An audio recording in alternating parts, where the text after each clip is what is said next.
Olá, sejam todos bem-vindos. Em nossa série Histórias de Vida, nós vamos falar hoje sobre uma heroína da nossa história humana. Nós vamos falar sobre algumas passagens da vida da cientista polonesa Marie Sklodowska-Curie. Ela foi um grande exemplo de coragem, de trabalho, de determinação, de persistência e de amor à ciência e à humanidade. Ela contribuiu de uma forma extraordinária para um mundo melhor. Graças às pesquisas dela, hoje nós temos o tratamento do câncer, a radioterapia. Ela venceu muitos preconceitos e foi a pioneira em muitas coisas. Foi a primeira mulher a receber um prêmio Nobel e, na realidade, ela foi a única mulher até hoje a receber 2 prêmios Nobel em áreas distintas, primeiro em física e depois em química. Então, vamos conversar um pouco, contando então a história dessa extraordinária mulher.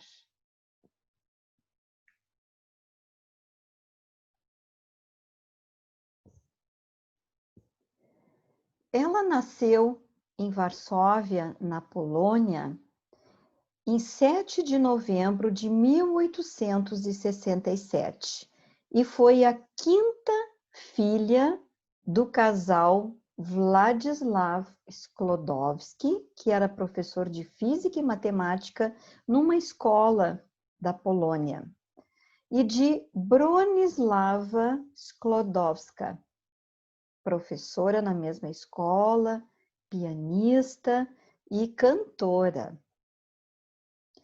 Quando Maria tinha 10 anos, a sua mãe adoece. E aos 12 anos, a mãe, depois de 2 anos lutando contra a tuberculose, desencarna. À época, a Polônia era dominada pela Rússia. E eles tinham um movimento nacionalista desejando a independência da Rússia. E o pai de Maria lutava contra esta dominação e, por motivos políticos, ele acaba perdendo o emprego. Então, a família passa por inúmeras dificuldades e uma forma de sustentação foi encontrada quando eles alugaram o seu pequeno apartamento, colocando hóspedes, transformando o quarto da família em uma pensão.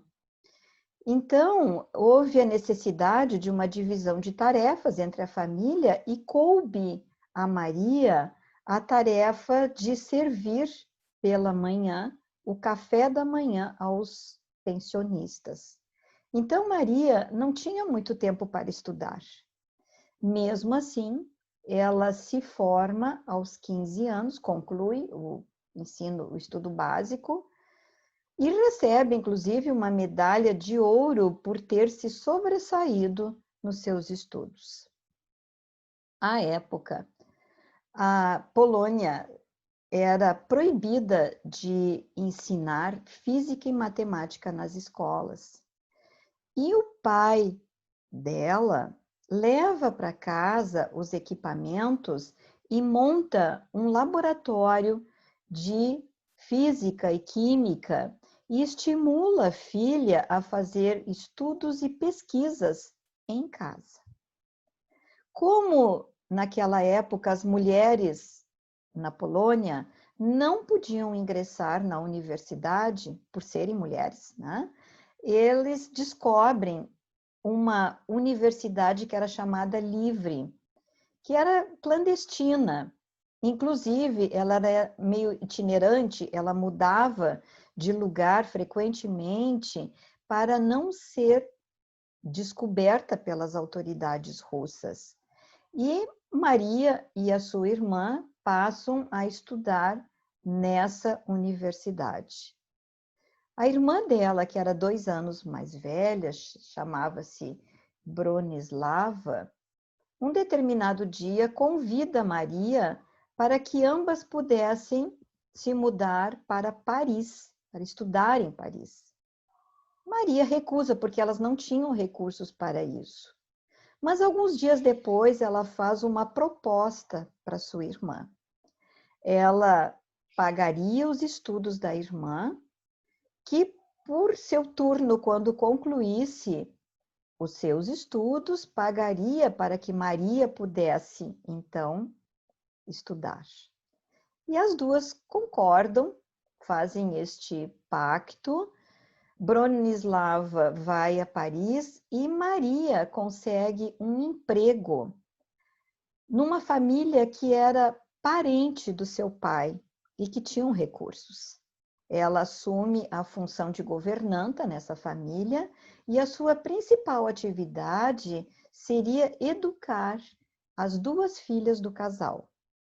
Ela passa a fazer esta tarefa e, percebendo a dificuldade das crianças polonesas, filhas de camponeses, que viviam em torno desta família, ela monta um curso para ensinar as primeiras letras a essas crianças, filhas de camponeses da região. Para dar conta de tudo isso, Maria precisava levantar muito cedo. Ela acordava às 6 da manhã, preparava tudo e, após concluir todas as suas atividades às 9 da noite, em vez de descansar, Maria ia estudar. Fazia o estudo da física, da matemática, da sociologia, anatomia, fisiologia, tudo o que ela achava importante, se preparando, porque ela agora tinha um grande objetivo, e esse objetivo era Paris. Então, ela, autodidata, estudava todos os dias se preparando. Quando a sua irmã conclui o estudo, ela não esquece de Maria e chama para que ela vá a Paris. Ela continua 1 ano mais trabalhando e juntando recursos para que pudesse, então, se transferir. Assim, ao final de 1891, ela tinha 24 anos. Ela toma o trem numa passagem de 4ª classe, sentadinha num banco de lona ao lado da sua bagagem. Ela leva 3 dias para chegar a Paris. Lá chegando, ela se matricula na Faculdade de Ciências da Sorbonne, passa a se chamar Marie e descobre que a universidade tinha 1.800 alunos à época, e destes apenas 23 eram mulheres. Apesar do seu amor pela irmã, ela não aceita morar com ela. Ela já tinha casado, e Maria dizia que queria ser independente, que não tinha hora para dormir, apesar de ter hora para acordar. Então, ela aluga um pequeno quartinho no sótão do 6º andar de um prédio, no bairro onde estava localizada a universidade, para tornar mais fácil o seu deslocamento. Ali, nesse quartinho, ela passa todo o período da universidade, passando muitas dificuldades, inclusive fome.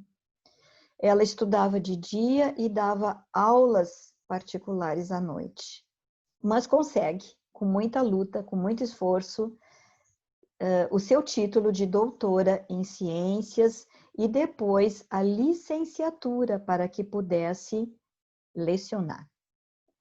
Ao final de 1893, ela conhece Pierre Curie. Ele já havia concluído seu doutorado. À época, ele tinha 32 anos e tinha sido nomeado chefe dos laboratórios das escolas de Física e Química Industriais de Paris. Ele era um pesquisador. Com o seu irmão Jacques, ele fazia pesquisas na área de magnetismo, pesquisando cristais, ondas emitidas por esses cristais, e as suas descobertas de ondas que eram emitidas numa vibração acima da captação do nosso ouvido humano, essas pesquisas levaram mais tarde a indústria a criar muitos instrumentos, inclusive o que hoje nós conhecemos como o nosso microfone, foram gerados a partir das descobertas de Pierre. Os dois se conhecem e acabam percebendo que eles tinham entre eles uma enorme afinidade. Eles tinham a mesma educação, os mesmos interesses, a mesma cultura, gostavam de discutir e conversar sobre ciências e eram enormes parceiros, grandes parceiros, e acabaram casando. A sua lua de mel, eles compraram cada um uma bicicleta novinha em folha e saíram por Paris, então, viajando e aproveitando o período. Quando retornaram da lua de mel, alugaram um pequeno apartamento no mesmo bairro onde estava a universidade e continuaram estudando, pesquisando. Em 12 de setembro de 1897, nasce a primeira filha deles, que se chamou Irene. Apesar de terem uma filha, eles continuaram seu trabalho de estudo, de pesquisas, e ela se dividia entre os cuidados com a filha, com o marido e o trabalho, as pesquisas que ela realizava. Ela dizia que jamais ela deixou de dar o banho na filha e cantar para que ela dormisse à noite, mesmo tendo alguém que a auxiliasse nesses cuidados durante o dia. Mais tarde, em 6 de dezembro de 1904, nasce a segunda filha, que foi chamada de Yves Denise. Ela buscava um tema para sua tese de doutorado, isso em 1898. E conversando com Pierre, eles passaram a ter um interesse muito grande em pesquisas de materiais radioativos dos minérios, especialmente o minério chamado pechblenda, que hoje é conhecido como uranita. E eles perceberam que haviam elementos nesse minério que não eram conhecidos ainda à época. E descobriram que havia uma substância radioativa que batizaram com o nome de polônio, em homenagem à pátria dela, a Polônia. E escreveram mais adiante, os dois, Marie e Pierre, um artigo anunciando esta descoberta. Depois, continuando seus estudos, eles descobriram que esse mineral, a pechblenda, ela tinha mais um elemento que não era nenhum dos elementos conhecidos. E passaram a fazer um trabalho buscando isolar essas substâncias, tanto o polônio como esta outra substância que eles chamaram de rádio, ela chamou de rádio, e perceberam que havia ali algo mais e que precisava extrair esse elemento desse minério.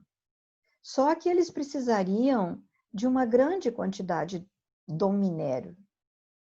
E pesquisando, descobriram que havia uma mina na Tchecoslováquia, que era uma mina que extraía prata e urânio, e que lá esse material, esse minério, tinha em grande quantidade e era refúgio. Então, fizeram tratativas para que ela pudesse levar esse minério para fazer suas pesquisas. Claro que o pessoal da mina ficou muito feliz por se livrar desse material e ela precisaria, então, de um espaço grande para poder acomodar e fazer o seu trabalho.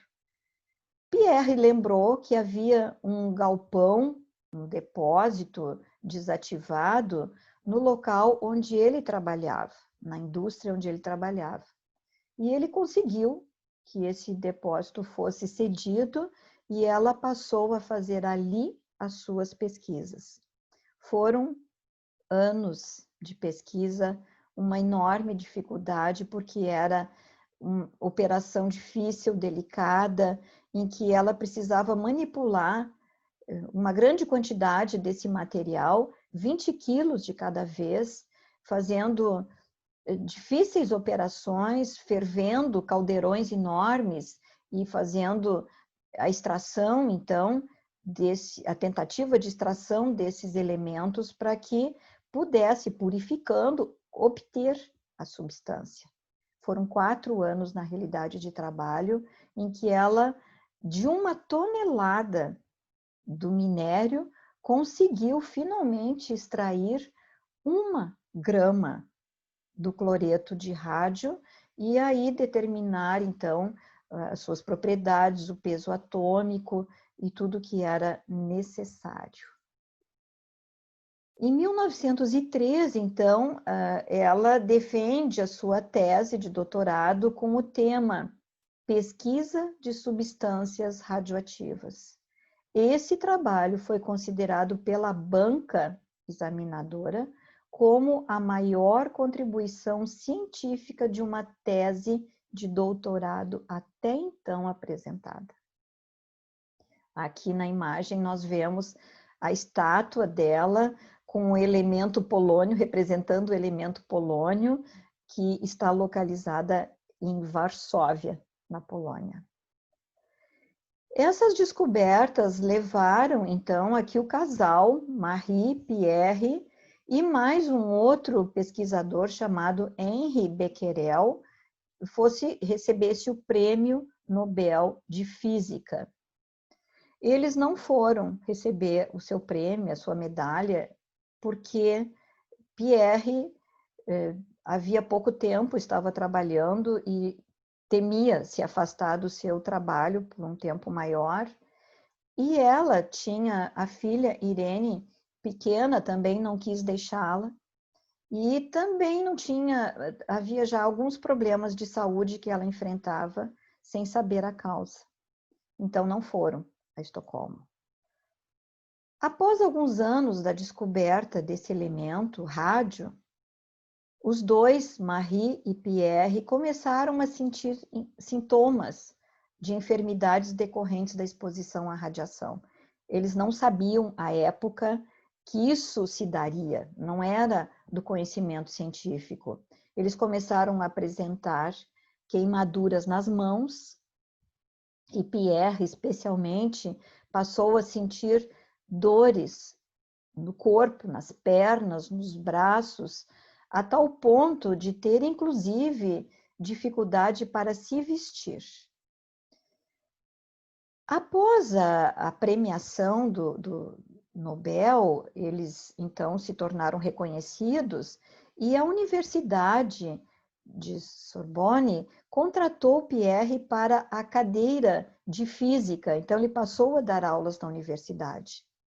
Mesmo com dificuldades físicas, ele continuou dando aulas, e um dia em que ele retornava da universidade, era um dia de muita chuva. Chovia torrencialmente em Paris e havia um intenso movimento nas ruas, com guarda-chuvas e pessoas com dificuldade de deambular, e ele, precisando chegar em casa logo, se sentindo cansado, ele desce da calçada para a rua e, nesse momento, ele acaba sendo atropelado por uma carroça. E ali ele morre. E vocês podem imaginar que perda enorme para Marie. Ela perde o marido, ela perde o pai das suas filhas. A pequena Yves tinha 1 ano e 4 meses apenas, quando isso ocorre. Ela perde o companheiro, aquele que a compreendia, que a estimulava, que auxiliava no seu trabalho, nas suas pesquisas, que era realmente o grande companheiro da vida dela. De uma forma surpreendente, a Universidade de Sorbonne convida Marie para substituir Pierre na cadeira de física. Uma coisa surpreendente, inclusive, nunca uma mulher havia assumido a cadeira como professora da universidade. Então, ela quebra ali mais uma barreira, mais um tabu, e assume, sim, naquele mesmo ano, ela dá a sua primeira aula de física, partindo de onde Pierre havia parado, trazendo aos seus alunos a atualização, o conhecimento dos estudos, das pesquisas mais recentes da física, e sendo, então, reconhecida e amada pelos seus alunos e pela universidade. Em 1911, ela recebe, então, o segundo prêmio Nobel, agora na área de Química. E desta vez ela vai a Estocolmo para receber a medalha. Após isso, ela já começa a apresentar sérios problemas de saúde, mas ainda os médicos não sabiam o porquê, não entendiam ainda que isso era devido à radiação a que ela havia se submetido. Aqui aparece ela com cientistas, com pesquisadores. Aqui vocês veem ela conversando com Albert Einstein, seu amigo. Em 1914, inicia a Primeira Guerra Mundial e ela se preocupa muito com o que estava acontecendo. Já havia sido descoberto o raio-x e ela consegue desenvolver um aparelho de raio-x portátil e consegue buscar recursos, financiamentos junto à Cruz Vermelha e junto a entidades e instala esses aparelhos em ambulâncias e postos de atendimento. Então, são 20 ambulâncias que circulam auxiliando os soldados, os feridos. A sua filha, Irene, já tinha 18 anos, aqui está a imagem dela, 18 anos já, e já era também uma cientista, também estudava na Sorbonne, e com essa guerra, ela ensinava as pessoas a usar os aparelhos e dava, inclusive, aulas de anatomia. Então, eles fizeram esse trabalho durante todo o período em que a guerra esteve, né, até 1918. Inclusive, Marie tirou a carteira de motorista e dirigia a ambulância. Em 1914, também é fundado o Instituto do Rádio, que Marie depois transforma em Escola Internacional de Radioatividade. Aqui ela segue fazendo suas pesquisas, aplicabilidade da radiação na medicina, treinando pesquisadores e dando oportunidade a que muitos jovens e que mulheres pudessem estudar, pesquisar e participar de tudo isto. Ali ela trabalha até 1934 e ela tinha como assistente a sua filha Irene. Um dos seus assistentes acaba casando com Irene, também um pesquisador. E esse Instituto do Rádio, essa escola internacional, hoje abriga um museu Curie. No Brasil, em 1920, foi criado o Instituto do Rádio em Belo Horizonte, que foi o primeiro hospital a usar radioterapia no Brasil. Em 1926, ela e a filha Irene, aparecem as duas ali na imagem, ela aqui a sua filha, vêm ao Brasil para uma convenção em Belo Horizonte e visitam um instituto, inclusive trocando muitas experiências com os médicos, orientando-os quanto à intensidade da radiação que deveria ser usada no tratamento oncológico. Então, ela deu também uma contribuição direta ao desenvolvimento, então, da terapia do câncer no Brasil.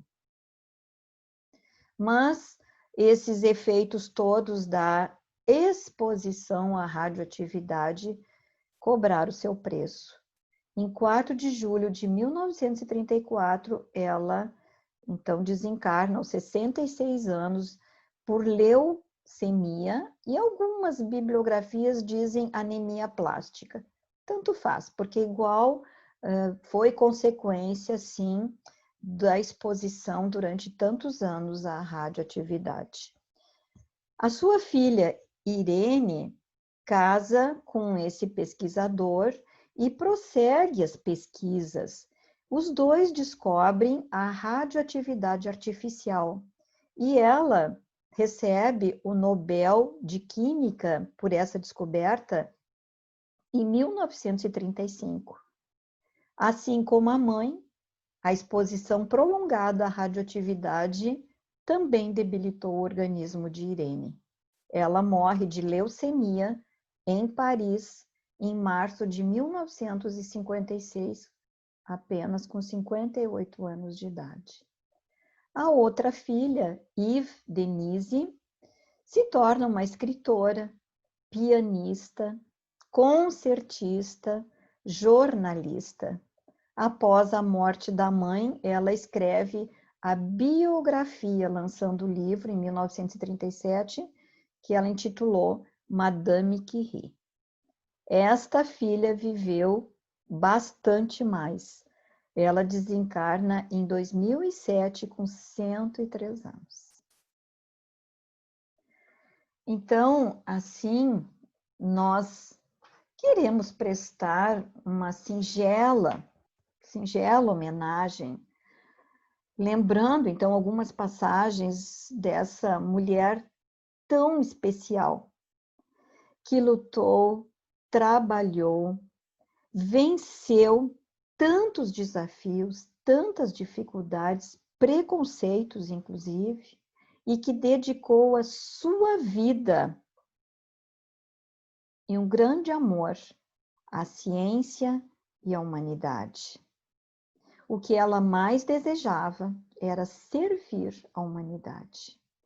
E graças a ela, hoje, nós, como humanidade, temos tantos recursos, né, que depois as pesquisas prosseguiram e quantos milhares de pessoas obtiveram a cura de doenças graças ao seu trabalho e às suas pesquisas.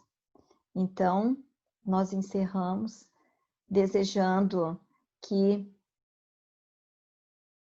todos fiquem bem e que lembrem que temos tantos exemplos de pessoas que fizeram a diferença para a humanidade.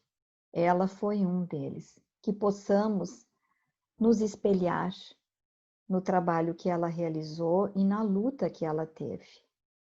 Muito obrigada. Um grande abraço a todos.